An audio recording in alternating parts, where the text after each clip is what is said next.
कैसा बना था? आज का वीडियो हम फिजिकल साइंस के जो फिजिक्स पार्ट है उस पार्ट में से हम मापन एवं मापने के यंत्र से संबंधित चैप्टर को कर रहे हैं। इस चैप्टर में एक्चुअली हम क्या क्या सीखेंगे उसको एक बार देख लेते हैं। हालांकि ये चैप्टर एक पार्ट में पॉसिबल नहीं है, तो हम इसको जितना पार्ट में संभव हो पाएगा करेंगे। हम आज पहले एक टॉपिक पहले समझ लेते हैं कि क्या क्या टॉपिक इसमें है, इसको एक बार देख लेते हैं। तो सबसे पहले इसमें है भौतिक राशियां क्या होती है, ये समझना होता है। ठीक है, भौतिक राशियां उसके बारे में समझेंगे। भौतिक राशियां कितने प्रकार के होते हैं ये समझेंगे, और भौतिक राशियों को मापने के लिए हम लोग इकाई का प्रयोग करते हैं, तो वो इकाई क्या होता है वो समझेंगे। उसके बाद उन इकाइयों के लिए अलग अलग पद्धतियां होती हैं, विभिन्न पद्धतियों से हम इकाइयों को माने व्यक्त करते हैं, तो इकाइयों की पद्धतियां हमको समझना पड़ेगा। उसके बाद ऐसी भी कई भौतिक राशियां हैं जिसकी कोई इकाई नहीं होती है, उसको समझना होगा। उसके बाद है कि जो इकाई है उसमें महत्वपूर्ण ज्यादातर हम लोग लंबाई, सामान्य तौर पर क्या होता है कि लंबाई के बारे में समझते हैं, मात्रा की इकाई के बारे में समझते हैं, समय की इकाई के बारे में समझते हैं, और फिर इसी सब से संबंधित आयतन, घनत्व या अन्य इकाइयों के बारे में समझते हैं। ठीक है, इसमें एक टॉपिक आता है वो है विमा, डायमेंशन। वो डायमेंशन को समझना होता है, और इसमें से फिर हमको यंत्र के बारे में समझना होता है कि लंबाई को मापने का यंत्र क्या होगा, मात्रा को मापने का यंत्र क्या होगा, और समय को मापने का यंत्र क्या होगा, फिर उसी तरह से आयतन को मापने का यंत्र क्या होगा। तो इन विभिन्न विषयों पर आज का जो टॉपिक होगा ये माने आज के टॉपिक में ये सब रहेगा। ठीक है, तो हम यहाँ शुरू करते हैं सबसे पहले भौतिक राशियों के बारे में। सबसे पहला टॉपिक है ये भौतिक राशियां। ठीक है, भौतिक राशियां क्या होता है? तो राशियां जिनको कि हम माप तौल सकते हैं, अर्थात जिसका मापना या तौलना संभव हो पाता है, उसको हम कहते हैं भौतिक राशि।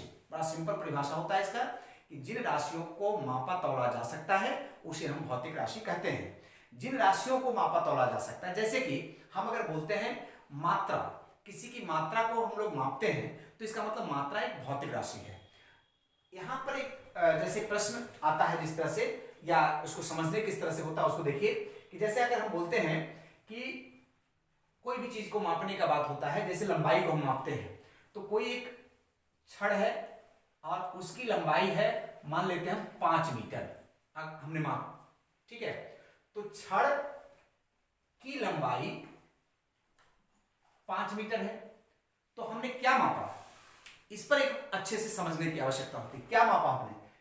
छड़ की लंबाई को मापा। ठीक है, छड़ की लंबाई कितना है? 5 मीटर है। तो इसके अलावा हम छड़ का वजन भी नाप सकते हैं। इस उदाहरण से हमको एक ऐसे समझना होगा कि एक्चुअली छड़ एक पदार्थ है। छड़ के जैसा कोई दूसरा चीज हम लेते हैं, जैसे मान लो चावल को हम बात करते हैं, तो चावल की मात्रा मापी जाती है। तो एक्चुअली कोई पदार्थ का जब हम बात करते हैं तो पदार्थ भौतिक राशि नहीं होता है। पदार्थ का वह परिमेय जिसके माप को व्यक्त करते हैं। जैसे कि छड़ एक पदार्थ है, तो एक्चुअली पदार्थ भौतिक राशि नहीं होता है, उसकी जो परिमेय है, अर्थात एक प्रकार से गुण बोल सकते हैं, जैसे कि उसकी लंबाई। तो छड़ की जो लंबाई है वो एक भौतिक राशि होता है। तो हम किसकी माप करते हैं? एक्चुअली लंबाई की माप करते हैं, चाहे वो छड़ की लंबाई हो या फिर किसी दूसरे पदार्थ की लंबाई हो, पेन की लंबाई हो, किसी व्यक्ति की ऊंचाई हो। तो ये जो विषय है, मतलब लंबाई, मात्रा, समय या फिर इस तरह का कोई भी चीज, आयतन, घनत्व, ये सब जो होता है भौतिक राशि होता है। एक्चुअली इसको हम लोग मापते हैं। ठीक है, तो कोई यहां स्पष्ट हो गया। जैसे अगर हमको बोलेगा कि दूध को माप करके हम लोग बोलते हैं 5 लीटर अगर होता है, तो एक्चुअली क्या दूध भौतिक राशि होता है? तो दूध भौतिक राशि नहीं होता है, वो एक पदार्थ है। तो पदार्थ भौतिक राशि नहीं होगा। पदार्थ के हमने क्या मापा, तो उसको लीटर में जब हम व्यक्त किए तो क्या मापे? वो एक्चुअली आयतन मापे। तो जब आयतन जो हम बोलेंगे वो भौतिक राशि होगा। तो क्लियर हो गया कि पदार्थ की जो परिमेय होता है, अर्थात जो उसका गुण होता है एक प्रकार से जिसकी माप की जा सकती है, उसको हम लोग भौतिक राशि के रूप में कहते हैं। कोई दिक्कत है इसमें? तो ये हो गया भौतिक राशि। अब भौतिक राशि के प्रकार की बात करते हैं। ठीक है, तो भौतिक राशि का प्रकार हम ज्यादातर दिशा से संबंधित करके हम इसको जब देखते हैं तो 2 प्रकार से होता है। एक को कहा जाता है अदैसिक, जिसको माने स्केलर कहते हैं, स्केलर। ठीक है, स्केलर क्वांटिटी, अदैसिक या अदिश, अदैसिक या अदिश राशि। ठीक है, एक ही बात है, अदैसिक बोले या अदिश बोले, स्केलर। ये नाम से पता चल जाएगा कि जिसमें दिशा नहीं है, अर्थात दिशा विहीन है, अर्थात दिशा उसमें नहीं है। तो ऐसा भौतिक राशि जिसमें दिशा का बोध नहीं होता है, अर्थात जिसमें दिशा नहीं होता है, उसको हम क्या कहते हैं, अदैसिक या अदिश राशि कहते हैं। जैसे हम इसमें उदाहरण अगर लेते हैं तो इसमें लंबाई, मात्रा, समय, दूरी, चाल, ठीक है, कार्य, ये सब जो उदाहरण है ये आता है स्केलर क्वांटिटी में।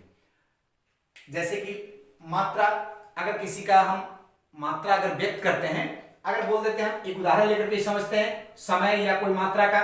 जैसे मान लीजिए अगर हम बोल दिए किसी वस्तु की मात्रा 5 केजी है, तो इसकी मात्रा यदि हम 5 केजी बोल रहे हैं तो इसका तात्पर्य होता है कि इससे पता नहीं चलता है कि उसका डायरेक्शन क्या है, दिशा का कोई बोध नहीं होता है। तो ऐसी राशियों को हम क्या कहते हैं, अदैसिक राशि कहते हैं। कोई दिक्कत है इसमें? अब हम बात करते हैं दैसिक राशि का। तो दैसिक राशि का जब हम बात करेंगे तो इसमें साफ हो जाएगा, उसको हम लोग कहते हैं वेक्टर क्वांटिटी, मतलब दैसिक राशि। ठीक है, इस दैसिक राशि या सदिश भी बोलते हैं, इसको सदिश भी बोला जाता है, सदिश। ठीक है, तो ये दैसिक राशि क्या होता है, जिसमें परिमाण मतलब क्वांटिटी के अलावे, परिमाण के अलावे जिसमें दिशा का भी बोध होता है।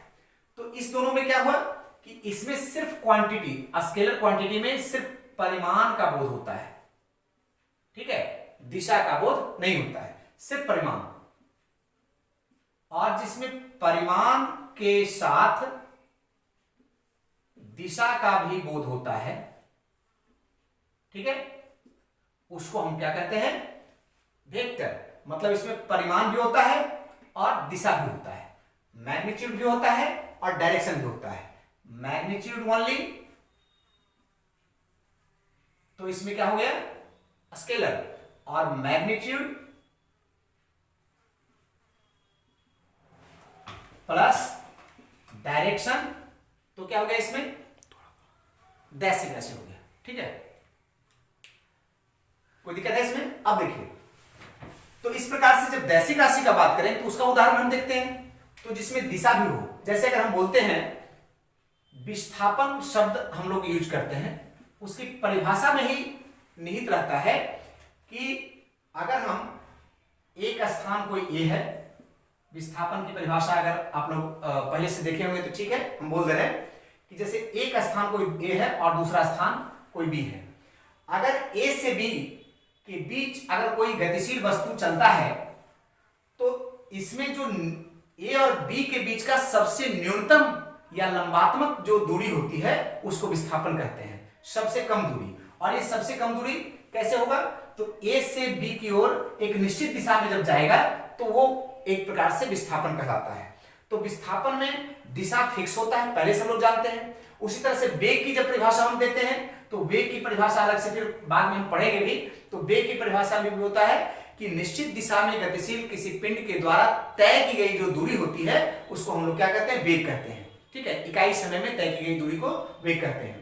तो इकाई समय में निश्चित दिशा में तय की गई दूरी को क्या कहते हैं, हम वेग कहते हैं। इसका मतलब वहां पर निश्चित दिशा पहले से बोध किया जाता है। तो विस्थापन, वेग, संवेग, त्वरण, ठीक है, बल, ये सब जो है ये क्या कहलाता है, दैसिक राशि कहलाता है। फिर अलग से हम लिस्ट इसको देख लेते हैं कि कौन कौन इसमें दैसिक और अदैसिक है, उसका लिस्ट हम अलग से पीडीएफ में दे देंगे। ठीक है, अब इसके बाद है कि ये जो अदैसिक राशि और दैसिक राशि है, इन दोनों में मूल अंतर क्या हो गया हमारे पास, अगर हम समझें तो क्लियर हो गया है कि जिसमें दिशा नहीं होगा वो अदैसिक और जिसमें दिशा होगा वो दैसिक होगा। लेकिन इसके अलावे जब हम दो राशियों का जोड़ या घटाव करते हैं तो वहां भी इन दोनों में कुछ अंतर पाया जाता है। अदैसिक राशि का अगर कहीं जोड़ और घटाव करेंगे, मतलब दो राशियों को अगर जोड़ेंगे, अगर वो अदैसिक है तो उसके जोड़ने, घटाने, गुना करने या भाग देने में हम अदैसिक राशि की अगर करते हैं तो सिंपल बीजगणितीय विधि से करते हैं। ठीक है, सिंपल बीजगणितीय विधि से, मतलब सिंपल बीजगणित। और लेकिन अगर दैसिक राशि को अगर जोड़ते हैं तो इसके लिए हमको ज्यामितीय विधि का प्रयोग करना पड़ता है, अर्थात कुछ सूत्र का प्रयोग करना पड़ता है। इसको यहां पर हम समझ लेते हैं अच्छे से, क्योंकि इस पर बहुत सारे क्वेश्चन भी बनते हैं। जैसे कि अगर हम बात करते हैं दूरी, तो ये क्या हो गया, अदैसिक राशि हो गया। ठीक है, और अगर बात करते हैं विस्थापन, तो ये क्या हो गया, दैसिक राशि हो गया। ठीक है, अब इसमें देखिए हम एक दूरी और विस्थापन निकाल करके देखते हैं। जैसे कि यहां से अगर कोई एक व्यक्ति कोई एक स्थान ए है, वहां से पहले उत्तर की दिशा में, सीधा उत्तर की दिशा में 3 किलोमीटर जाता है। ठीक है, उसके बाद वहां से फिर राइट घूमता है, राइट, सीधा राइट घूमता है, और वहां से फिर वो 4 किलोमीटर तक जाता है। जहां पहुंचा, जैसे ये ए स्थान है और ये दूसरा बी स्थान है और तीसरा ये है सी स्थान है। तो अगर वो सी स्थान पर पहुंचा तो प्रारंभिक स्थान उसका ए है और इसका अंतिम स्थान यहां पर सी है। तो ए से बी होते हुए सी तक जब जाता है तो इसका अगर हमको दूरी निकालना हो, कुल दूरी, अगर कुल दूरी प्राप्त करना हो, तो ये कुल दूरी प्राप्त करने के लिए क्या होगा, क्या कैसे निकलेगा। तो इसमें देखिए जैसे जैसे जिस जिस डायरेक्शन से गया है उस डायरेक्शन से उसकी दूरी को हम जोड़ देंगे तो वो हो जाएगा उसका कुल दूरी। कुल दूरी कैसे निकलेगा, 3 किलोमीटर प्लस 4 किलोमीटर मतलब 7 किलोमीटर। ठीक है, तो ये सिंपल क्या हुआ, एक बीजगणितीय विधि से, या इसको अंगगणितीय भी बोल सकते हैं, साधारण अंगगणितीय या बीजगणितीय विधि से हम इन दोनों मानों को जोड़ दिए और इससे हमको जो प्राप्त हुआ वो क्या हुआ, कुल दूरी प्राप्त हुआ। तो ये अदैसिक राशि है और इसका सिंपल जोड़ हो गया, जैसे साधारण जोड़ होता है। लेकिन इसमें अब हम बात करते हैं कि अगर हमको विस्थापन निकालना हो तो विस्थापन क्या हो गया, वो है दैसिक राशि। क्या है इसमें, दैसिक राशि। अब दैसिक राशि यदि निकालना हो तो उसके लिए विस्थापन एक्चुअली दो प्रारंभिक बिंदु और अंतिम बिंदु के बीच का सबसे छोटी दूरी, मतलब लंबात्मक दूरी होती है। उसके लिए हम ऐसे अगर यहां से एक डायरेक्शन ऐसे खींचेंगे तो ये आएगा, और ये बनने के बाद ये एक ट्रायंगल के रूप में बन गया, त्रिभुज के रूप में बन गया। और कौन सा त्रिभुज बना, समकोण त्रिभुज बना। समकोण त्रिभुज में एक्चुअली यहां पर 90 डिग्री का कोण बन जाता है, और चूंकि दो दिशाओं के, ऐसे भी हम लोग जानते हैं जैसे उत्तर दिशा है इधर, और ये प्रत्येक दिशाओं के बीच में दूसरा, प्रत्येक दिशा के बीच में जो कोण बनता है वो लंबवत एक तरह से होता है, 90 डिग्री का कोण बनता है। तो ये समकोण त्रिभुज बन गया, और समकोण त्रिभुज में एक कोई एक भुजा और ये दूसरी भुजा है, और ये वाला निश्चित तौर पर कौन सा हो जाएगा, कर्ण हो जाएगा। इसमें से लंब आधार कोई भी हो सकता है, वो बाद में त्रिकोणमिति का विषय होता है कि कौन लंब है और कौन आधार है। सिर्फ इसमें एक लंब और एक आधार होगा और ये क्या हो जाएगा, कर्ण जैसा हो जाएगा। तो ये एक्चुअली विस्थापन जो निकलेगा वो एसी निकलेगा। विस्थापन क्या निकलेगा हमारे पास, एसी निकलेगा। देखिए चित्र के अनुसार से एसी, और ये एसी कैसे प्राप्त होगा, कैसे इसका मान निकलेगा, तो एक्चुअली ये माने कर्ण के सूत्र से निकलेगा। और समकोण त्रिभुज में कर्ण का सूत्र कैसे होता है, तो अंडर रूट लंब स्क्वायर, दैट मीन कि 3 का स्क्वायर अब प्लस 4 का स्क्वायर अर्थात 9, अब प्लस का 16 अर्थात 25 मतलब 5 किलोमीटर।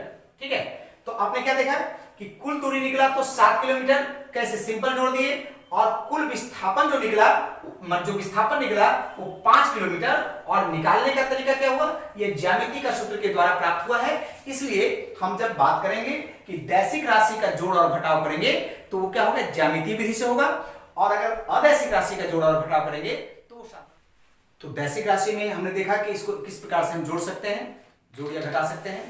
अब इसको रिप्रेजेंट करना, दैसिक राशि और अदैसिक राशि को रिप्रेजेंट करना और ज्यामितीय रूप से रिप्रेजेंट करना, तथा इसका जोड़ घटाव या गुना जो मल्टीप्लिकेशन होगा, प्रोडक्ट होगा, ये सभी के लिए अलग से वेक्टर का एक क्लास अलग से बनेगा। ठीक है, अब हम आगे इधर बढ़ते हैं कि भौतिक राशियों को अगर हम मापते हैं तो उसके लिए एक इकाई की आवश्यकता होती है।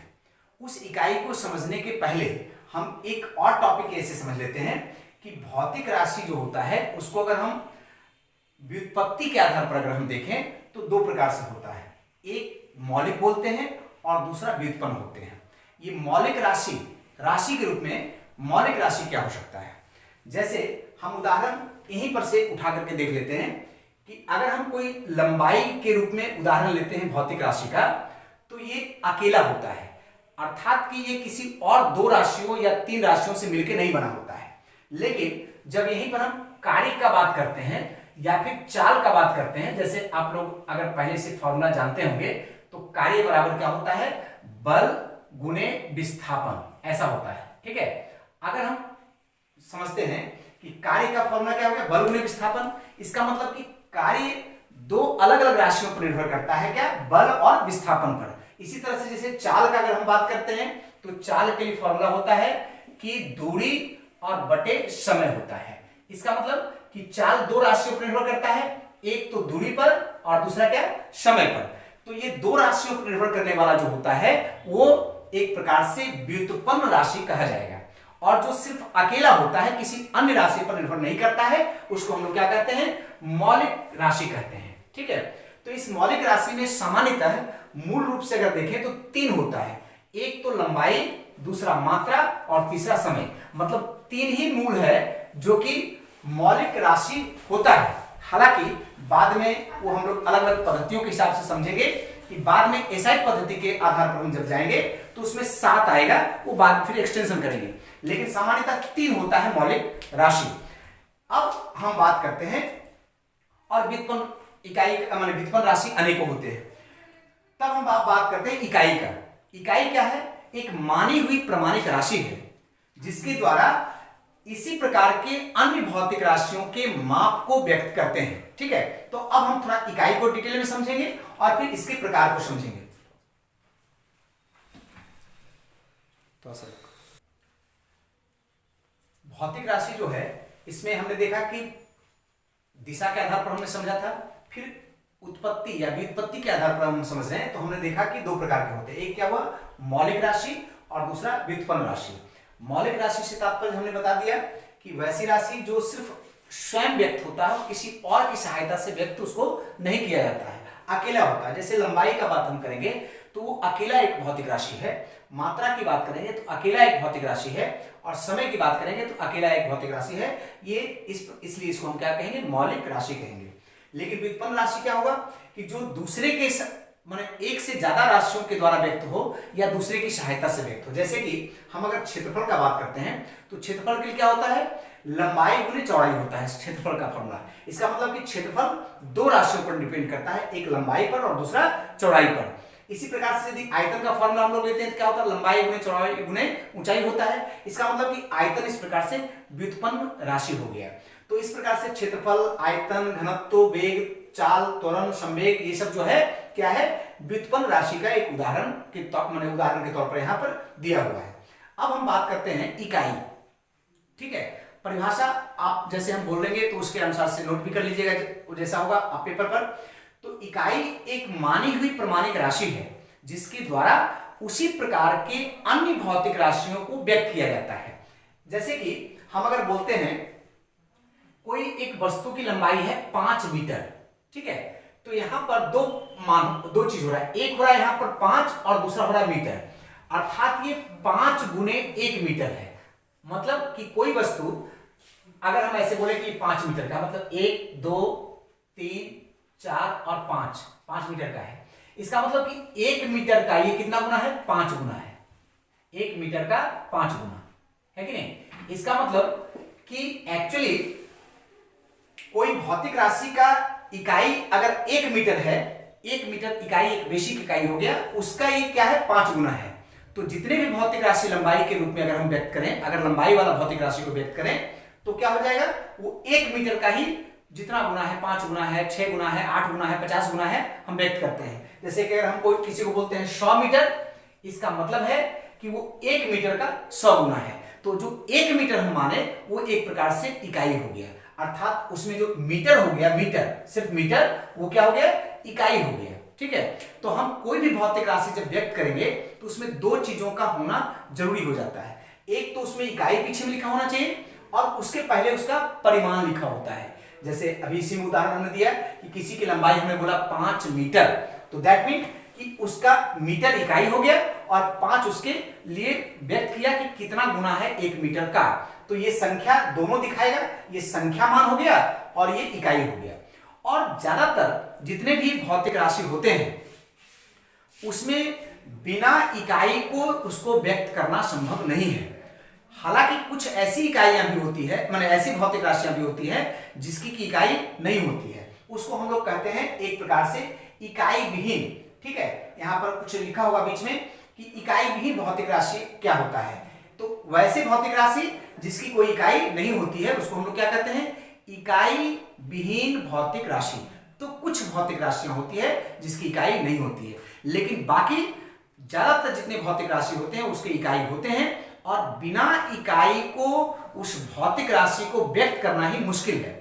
ठीक है, सामान्यतः जैसे अगर हम बोलते हैं किसी की लंबाई अगर हम बोले तो हमने क्या बताया है कि लिखा हमने 5 मीटर। अब अगर कोई बोल दे कि 5, सिर्फ 5, तो उसका कोई मीनिंग नहीं आएगा। क्यों? अब वो 5 बोलेगा तो क्या होगा, 5 मीटर पूछेगा कि ये कोई भी वस्तु है तो बोलेगा इसकी लंबाई कितनी है, तो बोल देगा कि 5, क्या 5 सेंटीमीटर, 5 मीटर, 5 किलोमीटर, क्या। तो इसका मतलब जब तक उसके पीछे इकाई नहीं होती है तब तक भौतिक राशि को पूर्णतः व्यक्त करना संभव नहीं हो पाता है। लेकिन इसके साथ में एक बात यह भी है कि कई भौतिक राशियां होती है जिसकी इकाई नहीं होती है, उसको हम लोग कहते हैं इकाई विहीन भौतिक राशियां। वो कौन सी भौतिक राशि होती है, तो ज्यादातर ऐसी भौतिक राशि जो दो समान भौतिक राशियों के अनुपात के रूप में व्यक्त किया जाता है, उसकी कोई इकाई नहीं होती। उसका उदाहरण फिर अलग से हम समझेंगे। तो अभी हमने समझ लिया कि इकाई क्या है, क्लियर हो गया।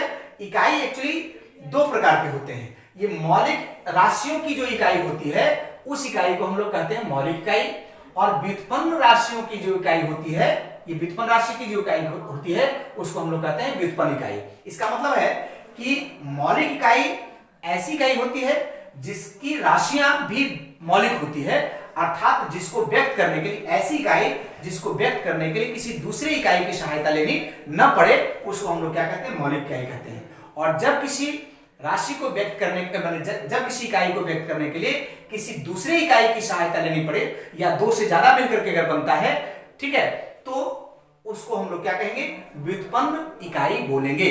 इसका मतलब कि व्युत्पन्न राशियों का जो इकाई होगा वो व्युत्पन्न इकाई कहलाएगा, और जो मौलिक राशियों की जो इकाई होगा वो मौलिक इकाई कहलाएगा। अर्थात कि मौलिक इकाई में उदाहरण कौन से होंगे, जैसे लंबाई की इकाई, लंबाई चूंकि मौलिक राशि है तो उसकी इकाई मौलिक इकाई कहलाएगा। मात्रा की इकाई समय की इकाई, ठीक है। लेकिन अब इसमें लंबाई की इकाई क्या होगा, इसको अगर हम जानेंगे तो इसके लिए हमको समझना पड़ता है मापने की अलग अलग पद्धतियां। ये पद्धतियां प्रचलित रूप में अगर देखा जाए तो सामान्यतः लास्ट में तो एसआई पद्धति चला है, लेकिन एक प्रचलन के हिसाब से अगर हम लोग देखें तो जब तक हम लोग का देश में अंग्रेजों का कुछ प्रभाव रहा है, जानते हैं हम लोग, तो अलग अलग देशों के प्रभाव के अनुसार से अलग अलग मापने की पद्धतियां भी हमारे देश में और पूरे विश्व में फैला है।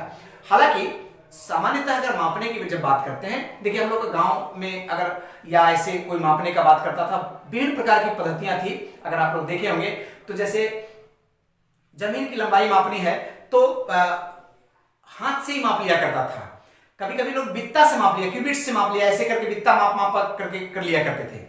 लेकिन ये सब जो मापने की पद्धतियां थी स्टैंडर्ड नहीं थी। ग्रामीण कुछ पद्धतियां थी जो पूरी तरह से स्टैंडर्ड नहीं मानी जाती थी, तो उसका कोई नाम भी नहीं दिया गया, भारतीय पद्धतियों का उस तरह का कोई नाम भी नहीं दिया गया। हालांकि भारतीय पद्धतियां बहुत सारा था पहले के समय में, लेकिन कोई प्रामाणिक पद्धति उस तरह से नामकरण किया हुआ नहीं था, जिसमें से अंग्रेजों के आने के बाद ये पद्धति एफपीएस पद्धति जो था वो प्रमाणित माना गया, तो उसको लिया गया। इस पद्धति का पूरा नाम होता है फुट, पाउंड और सेकेंड पद्धति। ये फुट, पाउंड और सेकेंड इसी तीनों के नाम पर शुरू होता है कि लंबाई को अंग्रेजों ने फुट में मापने का प्रयास किया, मात्रा को उसने पाउंड में मापने का प्रयास किया, और सेकेंड को उसने समय को सेकेंड में मापने का प्रयास किया। तो इस प्रकार से उसका नाम, मानो जो पद्धति है उस पद्धति का ही नाम उसने दे दिया फुट, पाउंड, सेकेंड, ठीक है। तो जिसमें लंबाई को फुट में बेसिक रूप में, मात्रा को पाउंड में और समय को सेकेंड में मापते हैं, उस पद्धति का नाम हो गया क्या, फुट, पाउंड, सेकेंड पद्धति। ये अंग्रेजों की पद्धति थी, ब्रिटिश का पद्धति था। उसी के साथ में एक दूसरा पद्धति है सीजीएस पद्धति, फ्रांसीसी पद्धति के रूप में ये जाना जाता है। इसमें क्या है कि माने लंबाई को बेसिक रूप में सेंटीमीटर और मात्रा को ग्राम और समय को सेकंड के रूप में मापा गया है। ठीक है, तो इसका नाम हो गया सेंटीमीटर, ग्राम और सेकंड पद्धति, सीजीएस पद्धति। तीसरा है उसमें एमकेएस पद्धति। इसी तीनों को आधार मानते हुए लंबाई को मीटर में मापा गया, मात्रा को किलोग्राम में मापा गया और समय को सेकंड में मापा गया। तो इस पद्धति को क्या कहते हैं? एमकेएस पद्धति कहते हैं। इस प्रकार से ये तीन पद्धतियां हुआ। लेकिन इन तीन पद्धतियों के बाद जब अलग अलग राष्ट्रों के बीच, अलग अलग देशों के बीच, अलग अलग सीमाओं के बीच जो मापने में अगर अंतर रहेगा तो अंतरराष्ट्रीय व्यापार एक परेशानी का विषय बन जाएगा। आप समझ भी सकते हैं। अब मान लीजिए, आप समझिए कि यहाँ अगर भारत में कोई चीज को हाथ से माप करके दे दिया और विदेश में जाकर के उसको बेचना है तो फुट में बेचेगा कि मीटर में बेचेगा कि सेंटीमीटर में बेचेगा, तो वेरिएशन हो जाएगा, माने डिफरेंसेस ज्यादा हो जाएगा, समझ में नहीं आएगा। तो पूरे विश्व के देशों में अगर व्यापारिक पद्धति को एक समान करना है और अच्छा करना है, लेन देन अच्छा करना है, तो उसके लिए एक ही प्रकार की पद्धति अगर पूरे भारत में चले, पूरे विश्व में चले तो ज्यादा अच्छा रहेगा। इसलिए विश्व के देश के अलग अलग देशों के जो वैज्ञानिक हैं और उस प्रकार के एक अंतरराष्ट्रीय सिस्टम प्राप्त करने के लिए वो लोग क्या किए कि ऐसा एक पद्धति बनाए जो एमकेएस सिस्टम का ही थोड़ा अपग्रेडेड रूप है, थोड़ा सा बड़ा हुआ रूप है। क्या? उस पद्धति का नाम हो गया system international. Actually system D international के रूप में इसको जाना जाता है, जिसको शॉर्ट में एसआई कहते हैं। और इस पद्धति के अनुसार से एक्चुअली क्या हुआ कि ये तीन जो मौलिक राशि है, इस तीन मौलिक राशियों के अलावे 7 मौलिक राशियों को स्थान दिया गया। 4 और मौलिक राशि मिलाकर के ये 7 मौलिक राशि बना दिया गया और इन मौलिक राशियों की इकाइयों को मौलिक इकाई के रूप में व्यक्त किया गया। ठीक है, तो मौलिक इकाई इसमें क्या हुआ? लंबाई के लिए मीटर, जो इसमें ये वाला में था वही रहेगा। मात्रा के लिए किलोग्राम, समय के लिए सेकेंड और तापमान के लिए इसमें केल्विन के, प्रकाशीय तीव्रता के लिए कैंडेला, विद्युतीय तीव्रता के लिए एम्पियर और पदार्थ के परिमाण के लिए मोल के रूप में माना गया है। इसमें यहां पर एक बात समझ लेना होगा कि एसआई पद्धति में फिर कुछ नियमों का भी बात किया गया कि किस प्रकार से हम किसी भी भौतिक राशि की इकाई को व्यक्त करेंगे, कैसे लिखेंगे। तो सामान्यतः इंग्लिश टर्म का प्रयोग किया जाता है, हिंदी का भी तो वैसे हम लोग कर लेते हैं, लेकिन सामान्यतः स्टैंडर्ड रूप में इंग्लिश का प्रयोग किया जाता है, जिसमें कि माना गया है कि जब भी लंबाई, मात्रा, समय ये सब का प्रयोग हम कर रहे हैं तो उसमें जैसे कि अगर सिंपल लंबाई का है तो मीटर का पहला अक्षर लेकर के हम कर रहे हैं एम, लेकिन इसमें ज्यादातर स्मॉल लेटर किया जाता है। ठीक है, सभी में स्मॉल लेटर। यहां आप देखिएगा कि एम्पियर में कैपिटल ए किया हुआ है। जब हम वैज्ञानिक के नाम का बात करते हैं और वैज्ञानिक के नाम से यदि हम किसी को सिंबलाइज कर करके अगर कोई इकाई बनाते हैं तो उसमें वहां पर सावधानी क्या बरतना है, ध्यान से समझिएगा कि ऐसे जो सब में रहेगा, जैसे यहां मीटर देखिए है तो स्मॉल एम, केजी है तो स्मॉल के और जी, ठीक है, सेकेंड स्मॉल एस, केल्विन तो वो भी स्मॉल के रूप में ही जाए। ये यहां पर क्या ये भी स्मॉल के रूप में जाएगा या कैपिटल में जाएगा? तो यहां पर चूंकि केल्विन एक वैज्ञानिक का नाम है, ठीक है, उस वैज्ञानिक के नाम में जब किया हुआ है तो वहां पर एक्चुअली वो के कैपिटल के रूप में लिया जाएगा, एक अक्षर अगर लेते हैं तो। बट अगर पूरा नाम अगर हम कहते हैं, ध्यान से समझिएगा कि अगर हम जैसे हम एक दूसरा उदाहरण से इसको समझा दें तो अच्छा रहेगा। ज्यादातर न्यूटन के लिए सब न्यूटन वर्ड के न्यूटन इकाई के रूप में हम लोग ज्यादा प्रचलित हैं, बल की इकाई होती है न्यूटन। तो वहां पर बल की इकाई यदि न्यूटन होता है तो अगर हम इसका पूरा नाम लिखें न्यूटन तो हम स्मॉल लेटर से स्टार्ट करेंगे, ध्यान समझिएगा, ठीक है, स्मॉल लेटर से स्टार्ट करेंगे। लेकिन अगर इसको शॉर्ट में लिखेंगे एब्रिविएट करके तो इसको कैपिटल लेटर में लिखेंगे, कैपिटल एन। अब अगर वैज्ञानिक न्यूटन का बात करेंगे तो NEW ऐसे करके लिखेंगे, मतलब कि कैपिटल लेटर से अगर शुरू करते हैं हम कहीं न्यूटन लिखना, इसका मतलब वैज्ञानिक न्यूटन का नाम हो रहा है, ठीक है। और अगर स्मॉल लेटर से हम अगर कहीं कर रहे हैं और पूरा नाम लिख रहे हैं न्यूटन, तो वहां मतलब होता है कि वो इकाई का चर्चा कर रहे हैं, ठीक है। और अगर उस इकाई में अगर हम एक अक्षर को सिर्फ रिप्रेजेंट कर रहे हैं, एक अक्षर से रिप्रेजेंट कर रहे हैं, तो उसको हम कैपिटल लेटर में लिखेंगे। तो यहां पर देखिए कैपिटल में आ गया। एम्पियर का जब बात करेंगे, कभी कभी एम्पियर में AMP के रूप में भी हम लोग लेते हैं, लेकिन अगर एक अक्षर में जब बात करेंगे, देखिए एक से ज्यादा अक्षर में बात करेंगे पूरा एम्पियर में लिख सकते हैं, तो वहां पर लेकिन हम स्मॉल लेटर से लिखेंगे, शुरू करेंगे और प्रत्येक लेटर ही स्मॉल लेटर होगा। और अगर ये कैपिटल में लिखते हैं तो इसका मतलब एक अक्षर लेंगे वैज्ञानिक के नाम में, जैसे यहां केल्विन में भी लेंगे वैसे ही, ठीक है, कैंडेला में, और इसी प्रकार से मोल में MOLE लेंगे। इस प्रकार से हमने देखा कि एसआई पद्धति में यहां पर इस प्रकार से लिखा जाता है। तो आज का जो टॉपिक है हम इतना ही तक करते हैं, और उसके बाद अगले दिन में फिर हम यहां से बाकी के टॉपिक इकाई विहीन राशि को और थोड़ा सा एक्सप्लेन करेंगे और बाकी टॉपिक को क्लियर करेंगे।